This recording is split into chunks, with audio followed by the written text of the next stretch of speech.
Hello guys, आज हम जा रहे हैं मेरठ कार्यकर्ता सम्मेलन में। आज आपको दिखाते हैं पूरा पूरा वहाँ का शूट क्या होता है, कैसे वहाँ बात होती है। चंद्रशेखर जी भी आ रहे हैं, शाहजेब जी भी वहाँ आ रहे हैं, वाइस भाई वहाँ पहुँच रहे हैं। तो आज हम उनके साथ नहीं निकल रहे हैं, हमारे साथ मशरूफ भाई हैं और भाई वाइस हैं। तो उनसे दिखवाते हैं आपको। ये रहे मशरूफ भाई बैठ लिए हैं गाड़ी में, हम उनके साथ निकल रहे हैं। इधर पूरे कार्यकर्ता निकल गए हैं सब साथ में, वाइस भाई बैठ रहे हैं। चले वाइस भाई, ये रहे सब।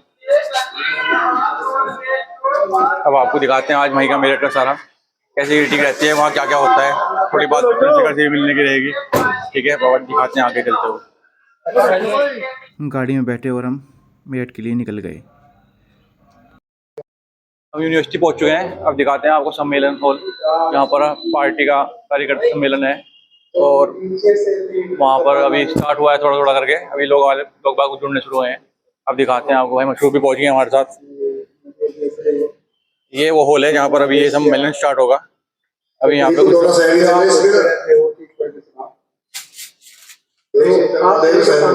अभी लोग आना स्टार्ट हुए हैं। ये बहुत बढ़िया शायरी यहाँ चल रही है, भाई लोग आने लगे हैं यहाँ पर। वाइस भाई आज के प्रोग्राम के बारे में आपका क्या कहना है? आज जो कार्यकर्ता सम्मेलन हो रहा है उसको किस लिए हो रहा है, उसके बारे में कुछ थोड़ा हमें बताएं। आज जो कार्यकर्ता सम्मेलन है उसका विषय ये है, लेकिन अंदर जो मेरठ में हमारे बदर अली भाई हैं, ग्राउंड में नहीं मतलब हॉल है, वो आज ज्वाइनिंग कर रहे हैं और उनके साथ बहुत सारे लोग ज्वाइनिंग कर रहे हैं। और आज़ाद समाज पार्टी के चीफ चंद्रशेखर आज़ाद जी के साथ राष्ट्रीय अध्यक्ष हमारे आज़ाद समाज पार्टी के, उनके नेतृत्व में हजारों की भीड़। और हमारे साथ दानिश भाई भी जुड़ गए हैं। दानिश भाई, आज के कार्यकर्ता सम्मेलन के बारे में आपका क्या कहना है? कार्यकर्ता सम्मेलन पार्टी को मजबूत करने के लिए है और पार्टी की मजबूत स्थिति बनाने के लिए हमारे जनाब बदर अली साहब और हमारी पूरी युवा सेवा समिति आज पार्टी ज्वाइन करेगी। इसका मैसेज पूरे पश्चिम उत्तर प्रदेश में जाएगा और उम्मीद करते हैं कि पार्टी और मजबूत होगी। आप जैसे यूथ से भी जुड़े हुए हैं, आप एक वो भी ऑर्गेनाइजेशन चलाते हैं, उसके लिए आपको क्या कहना है यूथ के बारे में? कितना इस पार्टी से जुड़ना चाहिए, कि क्या करना है, ये पार्टी क्या करेगी युवाओं के लिए? युवाओं के लिए ये पार्टी सबसे पहले तो आप ये देखिए कि दलित मुस्लिम एक होकर के ही सरकार बना सकते हैं। और जब सरकार में आएंगे तो सबसे पहले युवाओं को नौकरी और रोजगार दिया जाएगा। उसी के लिए हम युवाओं से अपील करते हैं कि आज़ाद समाज पार्टी से ज़्यादा जुड़ें ताकि मुस्लिम और दलित का गठबंधन आगे तक चले। Thank you so much. Danish भाई जुड़े हुए थे, उन्होंने अपनी प्रतिक्रिया पार्टी के लिए बारे में रखी और बताया कि यूथ के लिए क्या क्या है और क्या आज किस लिए ये जमघटा इकट्ठा हुआ है, उसके बारे में आज थोड़ा सा हमें बताया है। अब और देखते हैं एडवोकेट राय बहादुर साहब जी, उनसे पूछे आज के कार्यकर्ता सम्मेलन के बारे में उनका क्या कहना है। थोड़ा सा आप बता दीजिए आज के सम्मेलन के बारे में। बहुत बहुत धन्यवाद। मेरा नाम एडवोकेट राय बहादुर है और मैं सरगना विधानसभा का रहने वाला हूँ। देखिए, आज बड़ा ही मतलब ये समझ ले बहुत बड़ा दिन है। पहली बात तो ये कि कार्यकर्ता सम्मेलन है और आज़ाद समाज पार्टी के जो हमारे राष्ट्रीय अध्यक्ष हैं एडवोकेट चंद्रशेखर आज़ाद, वो आ रहे हैं और अपने कार्यकर्ताओं को सभी को सम्मेलन करेंगे। जो आने वाले 2026 का जिला पंचायत का चुनाव है और आगामी जो 2027 के विधानसभा के चुनाव हैं उसको लेकर भी महत्वपूर्ण चर्चा होंगी। और जो आज हमारे मेरठ शहर के जो बड़े भाई हैं बदर अली, उनकी भी ज्वाइनिंग है। तो ये बड़ा ही महत्वपूर्ण दिन है आज हमारे लिए। और बाकी सब हमारे जो ये बड़े भाई हमारे लोकसभा के प्रभारी अनस मरगूब हैं, राष्ट्रीय कोर कमेटी सदस्य हैं, और ये हमारे मंडल प्रभारी सुरेंद्र अशोती जी हैं। ये सभी और जितने भी वरिष्ठ कार्यकर्ता आज़ाद समाज पार्टी के जितने भी पदाधिकारी हैं सभी यहाँ पर मौजूद हैं और सभी भाई के हाथों को मजबूत करने के लिए। और इससे एक बहुत बड़ा मैसेज जाएगा, एक बहुजन समाज को दोबारा से मजबूती मिल रही है और दलित मुस्लिम जो भाईचारा है उसमें एक दोबारा से एक मजबूत नींव खड़ी करने का हमारा प्रयास किया जा रहा है। यूथ को लेकर आपका क्या कहना है? जो बहुत चीजें यूथ पे चल रही हैं। आपको भी पता है कि आज जो हमारे देश की जो जनसंख्या है वो ज़्यादातर जो है वो यूथ है और सबकी चॉइस हमारे जो माननीय एडवोकेट चंद्रशेखर आज़ाद जी हैं वो हैं। और लगभग जो मैक्सिमम यूथ है वो आज आज़ाद समाज पार्टी और भीम आर्मी के साथ है और भाई के साथ कंधे से कंधा मिलाकर खड़ा है। बहुत बहुत शुक्रिया आपका टाइम देने के लिए। धन्यवाद। पर आप जा रहे हैं अभी जुड़ने के लिए, उसके बारे में आपका क्या कहना है? तो अभी देखो सब आने लग रहे हैं, धीरे धीरे भीड़ आ जाएगी, उसी के बाद जो थोड़ा सब चीज होगा। नहीं थोड़ा ये बताइए किस बारे में चल रहा है, थोड़ा ये हमारे कार्यकर्ता सम्मेलन है जिले में कार्यकर्ता बदर अली जी का आज आ रहा है कि पार्टी ज्वाइन करने, उससे क्या क्या फायदा हो सकते हैं, थोड़ा और देखो जो पार्टी में फिलहाल तो हमें अपने जो कार्यकर्ता बढ़ाने हैं, जितने ज्वाइनिंग करानी है, जिले को मजबूत करना है, इसी से जैसा होगा आगे की स्थिति सब चलती है। जय चंद्रशेखर जी किस किस चीज़ों को लेकर अभी बात करने वाले हैं, क्या अब यूथ के लिए क्या करने वाले हैं आगे? देखो ये तो उनका है, क्या बोलेंगे उनका सारे हम नहीं बता सकते। तो देखिए हमारे साथ जुड़ रहे हैं, अभी ये भी पहुंच रहे हैं अभी कार्यकर्ता सम्मेलन में, अभी हम रास्ते में मिल गए, उन्होंने हमारे साथ बात करी, बहुत बहुत शुक्रिया आपका। जुड़ गए हैं मौलाना अफजाल साहब। मौलाना अफजाल साहब, आज के कार्यकर्ता सम्मेलन के बारे में, कार्यकर्ता सम्मेलन के बारे में आपका क्या कहना है? देखिए, ये आने वाले वक्त के लिए बहुत ही अच्छा रास्ता है। जो आज हमारे बदर भाई ज्वाइन कर रहे हैं पार्टी, उनका बहुत अच्छा फैसला है। कौम के हक में इससे बेहतर फैसला कोई नहीं हो सकता, क्योंकि हमारे माननीय एडवोकेट आज़ाद समाज पार्टी के राष्ट्रीय अध्यक्ष जो कदम उठा रहे हैं मुसलमानों के हक में, पिछड़ों के हक में, दलितों के हक में, वो कोई नहीं उठा रहा है। कोई ऐसा डटकर मुकाबला नहीं कर रहा है, क्योंकि हर कदम पर जहाँ भी मुसलमानों को, दलित को, पिछड़ों को कोई भी परेशानी आती है तो हमारे राष्ट्रीय अध्यक्ष जी हर जगह खड़े हुए नज़र आते हैं। तो आज हमारे बदर भाई ने जो ये फैसला लिया है पार्टी को ज्वाइन करने का, ये उनका बहुत अच्छा फैसला है। आने वाले 2027 में इंशाल्लाह अल्लाह की ज़ात से उम्मीद है कि हम सरकार बना रहे हैं और पूरे बहुमत के साथ सरकार बनाएंगे। जो बिहार में हो रहा है इंशाल्लाह उत्तर प्रदेश में भी बहुत जल्द होने वाला है। बहुत बहुत शुक्रिया आपका हमसे जुड़ने के लिए, धन्यवाद। हमारे साथ जुबेर भाई जुड़ गए हैं। जुबेर भाई, आज की कार्यक्रम में जो एक सम्मेलन जुड़ा है, इसके लिए क्या कहना चाहेंगे आप? देखिए, उत्तर प्रदेश के अंदर मेरठ एक क्रांतिकारी धरती पहले से रही है और ये एक आज ऐतिहासिक दिन रहेगा हमारे एतबार से अगर देखा जाए, क्योंकि इस पार्टी के अंदर आज़ाद समाज पार्टी का जो धनाधार है वो पश्चिम उत्तर प्रदेश के साथ साथ पूरे प्रदेश में बढ़ रहा है। और हमारा ऐसा मानना है कि आज मुस्लिम समाज के बहुत अच्छे बड़े बड़े लीडर जो अलग अलग संगठनों में काम करते हैं, बड़ी तादाद में पार्टी ज्वाइन कर रहे हैं। तो आज़ाद समाज पार्टी पश्चिम उत्तर प्रदेश में एक नई विकल्प के तौर पे उत्तर प्रदेश में विकल्प के तौर पे गरीबों के, मजलूमों के लिए, किसानों के लिए एक रास्ता का काम करेगी। और आने वाले समय में ये पिछले 5 साल शोषित वंचितों के लिए काम कर रही है। आने वाले वक्त में उत्तर प्रदेश में आज़ाद समाज पार्टी को दलित, मुस्लिम, पिछड़ा वर्ग विकल्प के तौर पर देख रहा है और आज़ाद समाज पार्टी चंद्रशेखर आज़ाद भाई के हाथों को मजबूत कर रहा है। हम यही कहना चाहते हैं कि आने वाले वक्त में पश्चिम उत्तर प्रदेश के अंदर एक लहर चलेगी और माननीय चंद्रशेखर आज़ाद के हाथों को मजबूत करने का काम करेंगे। बहुत बहुत शुक्रिया आपका टाइम देने के लिए, बहुत धन्यवाद। धीरे धीरे यहाँ पर पब्लिक बढ़ती जा रही है, देख रहे हैं आप, लोग आज जुड़ते जा रहे हैं।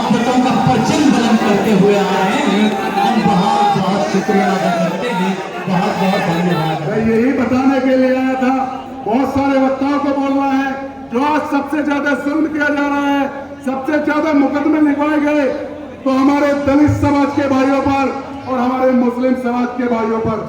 चाहे मेरठ के किसी भी विधानसभा के अंदर चले जाइए, सातों विधानसभा के अंदर सबसे ज्यादा अगर थाना में मुकदमे लिखवाए गए वो दलित समाज के हमारे भाइयों पर और मुस्लिम समाज के हमारे भाइयों पर मुकदमे लिखवाए गए। मैं वादा करता हूँ, मैं यकीन दिलाता हूँ, आने वाले वक्त में जब हमारी सरकार बनेगी, हमारे पार्टी के नेता, हमारे मुखिया भाई चंद्रशेखर आजाद जिस दिन उत्तर प्रदेश के मुख्यमंत्री बनेंगे उस दिन एक हिसाब का बदला लिया जाएगा। दोस्तों याद रखना, कोई मेहनत की जरूरत है और समझने की जरूरत है। उत्तर प्रदेश के अंदर एक ऐसा कॉम्बिनेशन है वो मुसलमान और दलित और पिछड़े समाज के लोगों का। जिस दिन ये लोग इकट्ठा हो गए, चलते घर को देखने वालों, फूस का छप्पर आपका है, आपके पीछे तेज हवा है, आगे मुकद्दर आपका है। उनके कत्ल पर मैं भी चुप था, मेरा नंबर अब आया, मेरे नाम पर आप भी चुप हो, अगला नंबर आपका है, अगला नंबर आपका है। बहुत अच्छे करतार सिंह यादव जी अपनी टीम के साथ पधारे हैं, उनका और उनकी टीम का। उसके बाद बदर अली मंच पर आए और उनका स्वागत किया गया।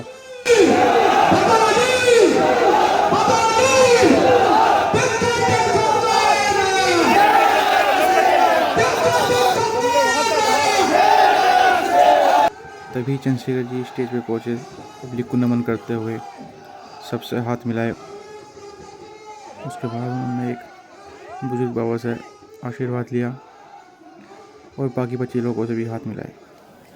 फिर इस लड़के ने चंद्रशेखर जी को पगड़ी पहनाकर उन्हें सम्मान किया। चंद्रशेखर जी बोले आ जा रहा है भाई, फोटो खिंचवा के जाइयो।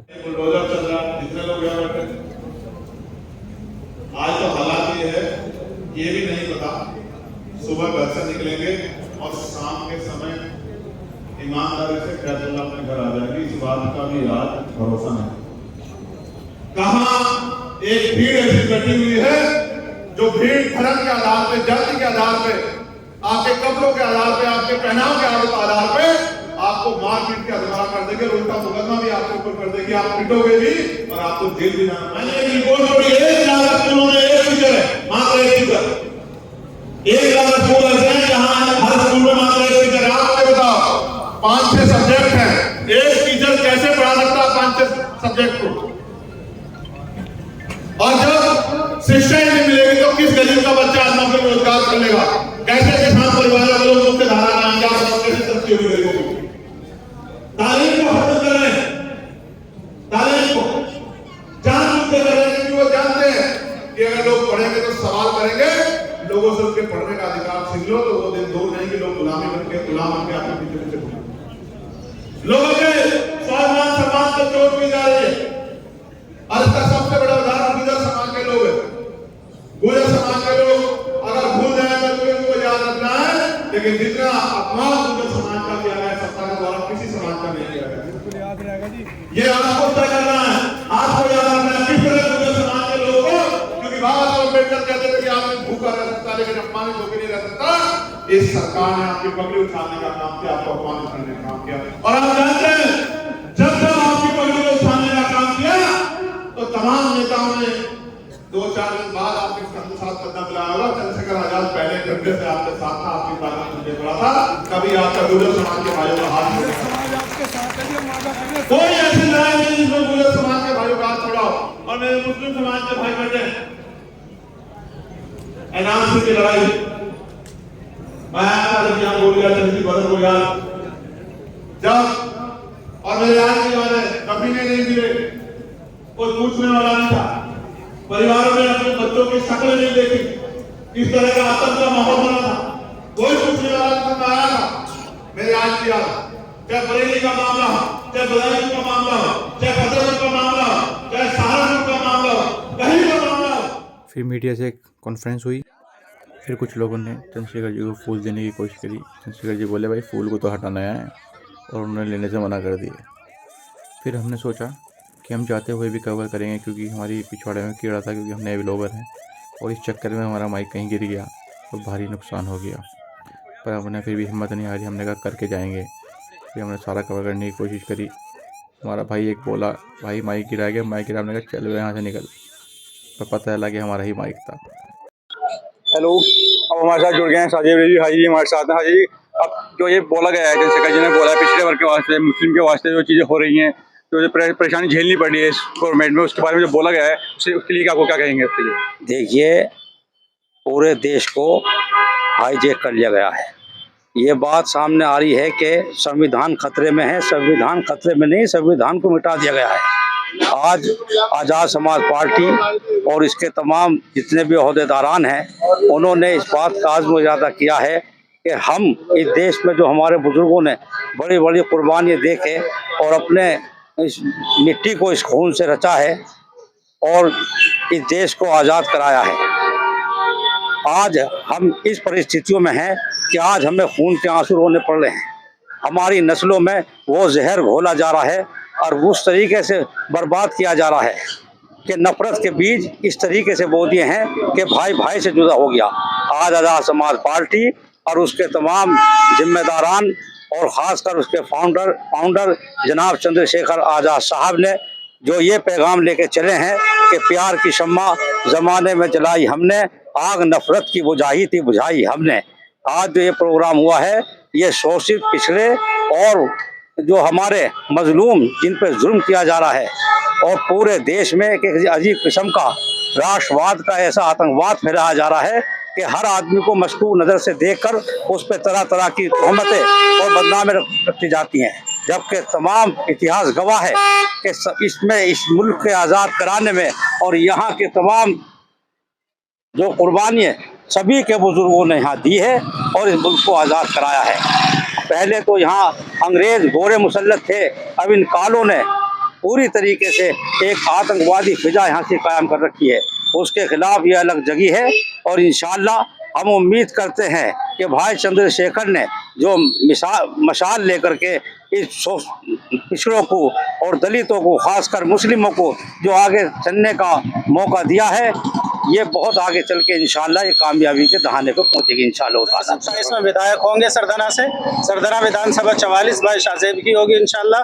संघर्ष जिस तरीके से कर रहे हैं और ज्यादा करेंगे, मेहनत करेंगे इनके लिए और मजलूमों की, पिछड़ों की, सबकी इंशाअल्लाह लड़ाई लड़ने की हम कोशिश करेंगे। भाई शाहजेब जिंदाबाद। हाँ, मैं एक बात और अर्ज कर देना चाहता हूँ कि हमारे बहुत ही मुकर्रम मोहतरम आली जनाब शाहजेब साहब और इनके छोटे भाई जनाब शाहरुख बंटी जिस तरीके से पार्टी के लिए मेहनत कर रहे हैं और जिस तरीके से ये घर घर जा कर के लोगों को जोड़ रहे हैं और समझा रहे हैं, इनका हम तहे दिल से शुक्रिया अदा करते हैं। हम चाहते हैं कि इनकी टीम मुबारक के पात्र है कि अल्लाह ताला इनको सलामत रखे और इसी तरीके से ये जुड़े और पार्टी को आगे बढ़ाएं।